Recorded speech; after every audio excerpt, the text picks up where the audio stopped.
It's 7:12 in the evening, and you're standing in a line at a convenience store holding $5 in your hand. Not $50, not 500, just 5. An amount so small your brain has almost stopped treating it like money. The cashier barely looks up, the person behind you scrolls through their phone, and the person in front of you grabs a drink and a snack without thinking twice. You do the same thing you've done hundreds of times before.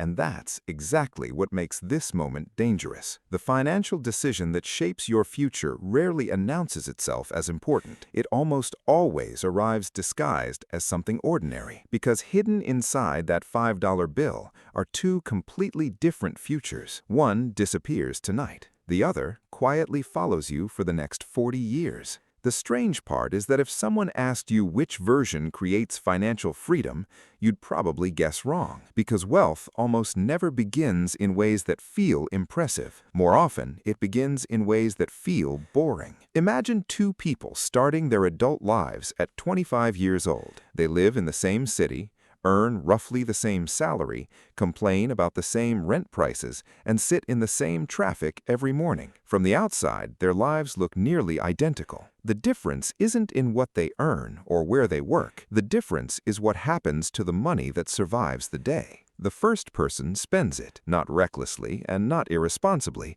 just normally. A coffee during the morning commute, an energy drink after work, food delivery because cooking feels exhausting, a streaming subscription nobody remembers signing up for, or a snack at the checkout counter because it's been a long day. None of these purchases are mistakes. In fact, that's exactly what makes them so powerful. If bad financial decisions looked dangerous, almost nobody would make them. Small spending leaves no evidence behind. 6 months later, most people couldn't tell you where that money went, even if they tried. The second person does something so boring that it almost feels embarrassing. Every evening, whatever money survives the day gets moved into an investment account. Sometimes it's $5, sometimes 10, sometimes only 2. The amount matters less than the direction. No stock picking, no market predictions, no pretending to understand economic forecasts.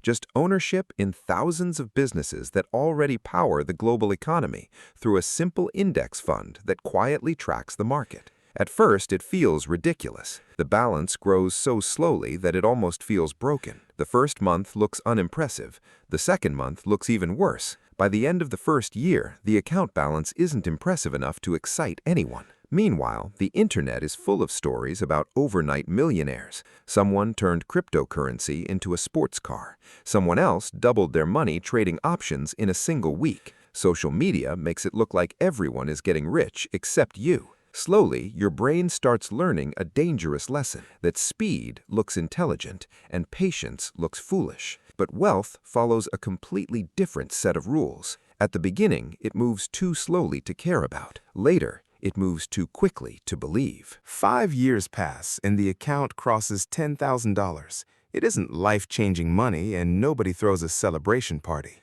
Then life decides to test your preparation. The car breaks down, work cuts hours, or an unexpected expense appears out of nowhere. The first person reaches for a credit card, while the second person reaches for savings. Same emergency, same amount of money, but completely different experiences. One feels panic, while the other feels inconvenience. That's when an important truth becomes clear. Money doesn't buy happiness first. Money buys options. It buys the option to wait, the option to think clearly, and the option to avoid desperate decisions made under pressure. People call this financial freedom, but freedom often arrives much earlier than people expect. Freedom isn't owning a yacht or flying first class. Sometimes freedom is simply becoming difficult to scare. Eventually, the market crashes, because markets always do. Headlines become dramatic overnight, and experts suddenly appear everywhere explaining why this time is different. Fear spreads faster than information, and people rush to sell investments they were excited to buy only months earlier. The first person stops investing entirely. The second person simply stops checking the account balance.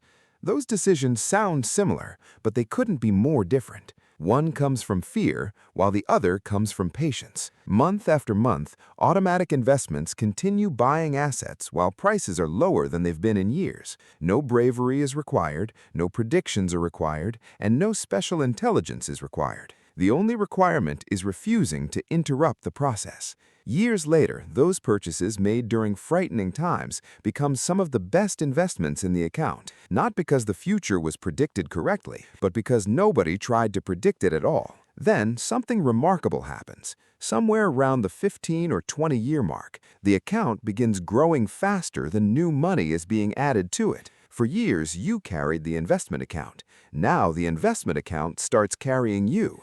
This is the moment compounding stops feeling like mathematics and starts feeling almost supernatural. The snowball you spent years pushing suddenly develops momentum of its own. By 50, the two lives look different, although not in ways social media would ever notice. One person has slightly nicer things, while the other sleeps slightly better at night. One person depends entirely on the next paycheck, while the other has assets quietly working in the background 24 hours a day. The difference doesn't show up in photographs. It shows up during layoffs, recessions, emergencies, and conversations that begin with the words, "I don't know what I'm going to do." By retirement age, both people have lived remarkably similar lives. They worked similar jobs, earned similar incomes, and faced similar challenges. One spent thousands of small amounts on thousands of moments they barely remember. The other invested thousands of small amounts into thousands of businesses around the world. Neither decision felt important while it was happening. That was always the trick. Big decisions announce themselves. Small decisions disguise themselves as convenience, comfort, rewards, and things too small to matter. 40 years later, the numbers tell a different story. One version of the money disappeared forever. The other returned carrying hundreds of thousands of dollars with it. And perhaps the most important realization is that the money itself was never the point. The point was identity. Every action casts a vote for the person you're becoming. Someone who consumes everything today, or someone who quietly builds tomorrow. Somewhere tonight, somebody is standing in line holding money they won't miss tomorrow morning. That money is already leaving their life one way or another.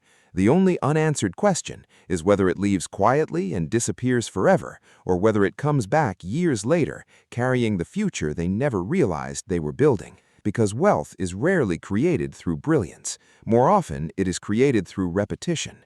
One tiny decision, repeated so many times that eventually it stops feeling like a decision at all and simply becomes a life.